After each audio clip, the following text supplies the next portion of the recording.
Today, I'm going to be talking about and retelling my tale of going to the SoCal Retro Gaming Expo. I have not been to the SoCal Retro Gaming Expo in quite a few years. I think the last one I went to was 2017.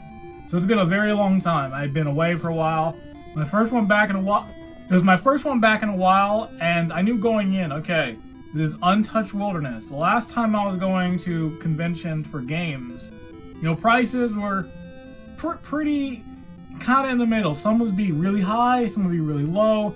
So it was a mix of both. So going in this year, I knew the thing was going to be, okay, retro stuff has spiked really bad the past like 2 years. How bad is it going to be? Well, that's a story and a half, but you know, we'll get to there in good time. For now, let's go back to the very beginning of the day. So I get there, I'm in line. I don't know if this is like the pre-line or the line to get the badge. So I'm just waiting in line now at this point. I'm just killing time, looking at my phone. I get inside, go to the metal detector, everything's breezy, good. And I see this really long line, and it's the line to get your badge. And I'm just like, oh boy, here we go. I stand in line for more than 20 seconds. And then someone says, this is the line for if you gotta pick your badge up. If you do not have a badge, go to this line. So I walk halfway down the hall, and what do you know? The line, if you're buying a badge there on the day, the line was legit 2 minutes long. If you're picking up a badge from online, oh, the line was probably like a good 30-40 minutes, maybe. I don't know. I remember like a good hour and a half or so. It was still pretty packed, and that was a big line. I'm just like, you know what? It's the one time I'm actually happy I didn't get a ticket. I was supposed to get it online, and I screwed up and forgot. So you know what? I'll take it as a win. It's a bit more money, but you know what? It got me in quicker, so you know what? I'll take it as is. Walk in, you know, usually I survey, see what's around, see like, okay, is there an interesting booth there? Usually I won't do any deep looking and stuff. I'll just kind of walk around. I'll see the booths. First booth I did check out, I went by Game Chasers. Big fan of their channel. Watched a lot of their stuff. I also backed their movie. I went and got my copy. Good movie. Went to the panel. Pretty fun. So did that. Then I was like, you know what? It's time to start checking stuff out. It's time to see what they have here. And I'm looking around at a lot of booths. Now, like I said, I haven't been to one of these things in a while. And in 2017, the prices were pretty average. You know, you could get some PS2 stuff for a pretty decent price. Now, PS2 stuff now has skyrocketed. So certain games, oh boy, they went up in price, and it was it was pretty wild to see. It's like, man, I'm mad because I know in 2017 I was looking at some of these games and I was like, nah, you know what? I'm not gonna spend $40 in that game. That's too much for me. Compared to now, I should have spent the $40 in that game. The games that were $40 now I was complaining about are now $100. Shoot, there are some that are like in the hundreds, and I passed by them years ago. So that was the thing that sucked. It's just like, man, I really should not have waited. I should have just dived into them. Boy, trying to find a deal now is not easy anymore. It's been a long far cry since 2017 when I was last here. We'd be finding dollar games. Boy, you can't find anything under 10 bucks. I'm gonna try and find something under 10 to get. Something. It doesn't have to even be good. It could be bad. It could be whack. But whether rain, whatever, I'm gonna find this thing. But either way, I walked around. I saw the stuff. Good, cool stuff overall. A lot of good booths. So some with some pretty good prices, some good deals, some that definitely are more for the high end people who are gonna collect and go for those games. Like that's your stuff. Hey, props to you. That's more your stuff. I'm here for the nitty gritty, the stuff that I kind of want for my collection. So I'll show some of the stuff I got out. First booth I check out, person who's selling a bunch of just imported games. N64, Saturn, a lot of good stuff.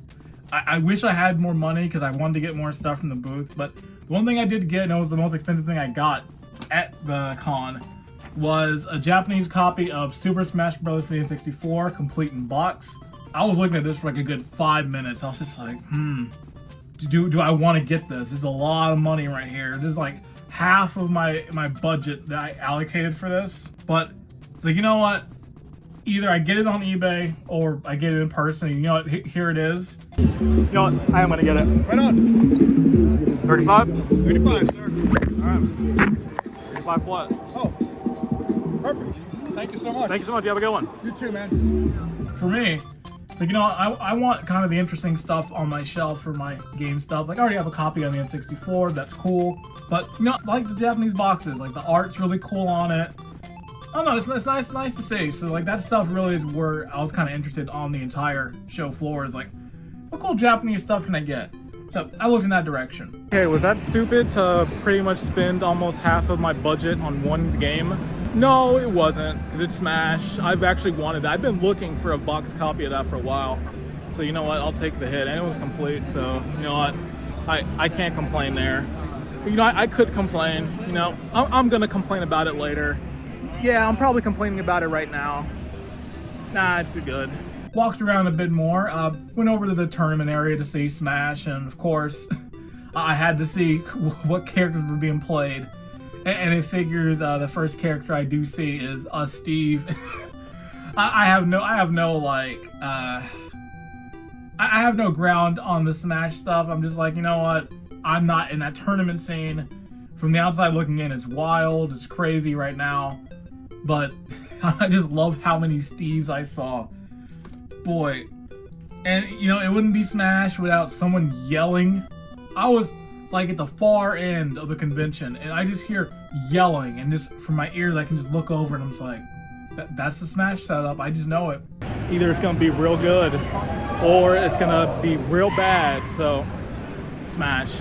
I don't know who was playing. I don't know if they won, if they lost, but, boy, come on.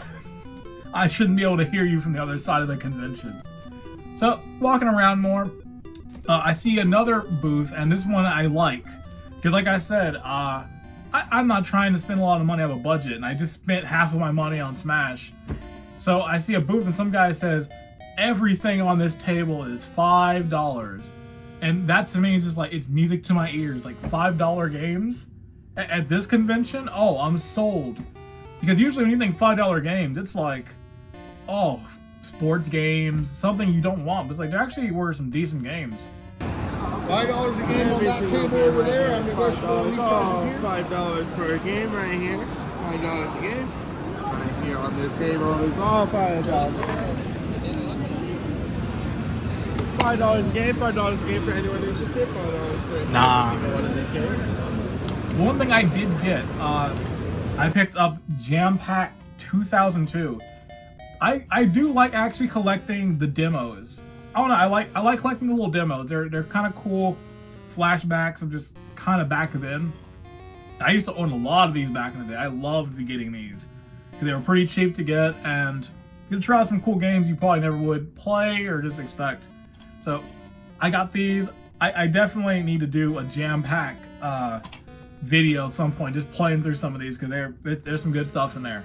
So, continue walking around, just seeing stuff, you know, looking to the left, I'm looking to the right. There's a lot of stuff here. I actually was surprised to see. I had a conversation about this. I was like, man, you know, I haven't seen limited run games at a convention in a while. I always love to see their booth. I love limited run games, and they had a booth here. I was shocked. I looked over, I'm just like, is that limited run games? Go right to the booth, I'm looking. And this is already after I'd spent half my money, so I'm not gonna like look too deep. It's like, man, this looks great. I have $5 to my name. I cannot get anything. So I had to unfortunately pass on limited run games, but all the stuff that I really wanted, I already have for the most part. So I had to walk away. You know, maybe next time I can actually go to that booth and have some funds. And one thing I was surprised to see actually was a lot of WATA stuff there. There's a lot of WATA graded games. And I was like, I'm surprised this is here. And the prices for some of this stuff was wild too. That's what was like driving me crazy. I was like, man, I'm surprised to see that, but boy, there was one thing I saw. It was like $2,100 and like $800 and $6. I'm just like, whew. Will you do it for $5? Like, I don't get it. Like, but yeah, a lot of water graded stuff, a lot of really high price stuff that I kind of want, but I'm just never gonna probably get physically because it's way too much. Like, listen, I love Silent Hill 2, I love Silent Hill 3, but do I want to spend $220 for it? So I had to pass on a lot of stuff. But yet again, you know, like I said, I was looking for a lot of Japanese games.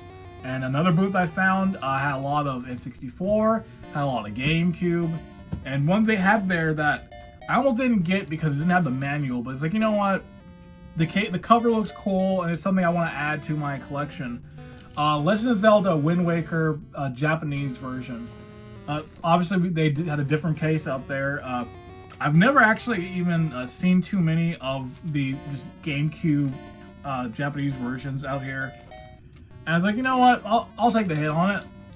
Shoot, compared to how much the original version is costed, it's like it's kind of wild.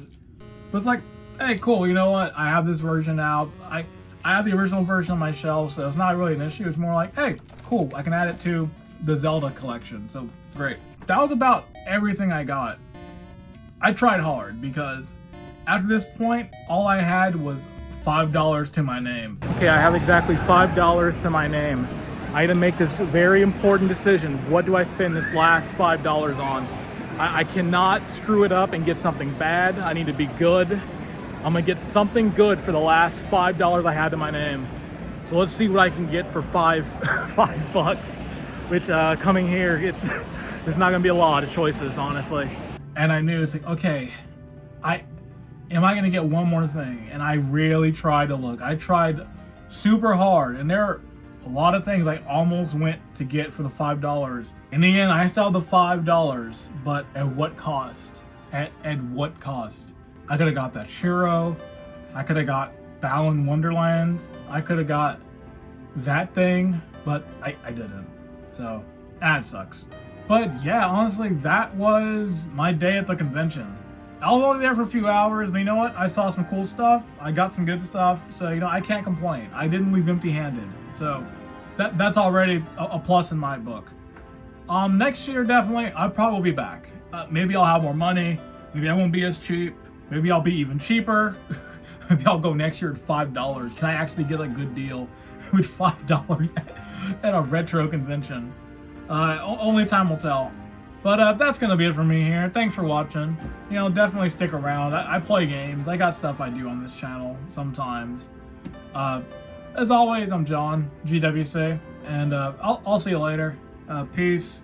I'm going to go make money so I can buy more stuff next year, maybe.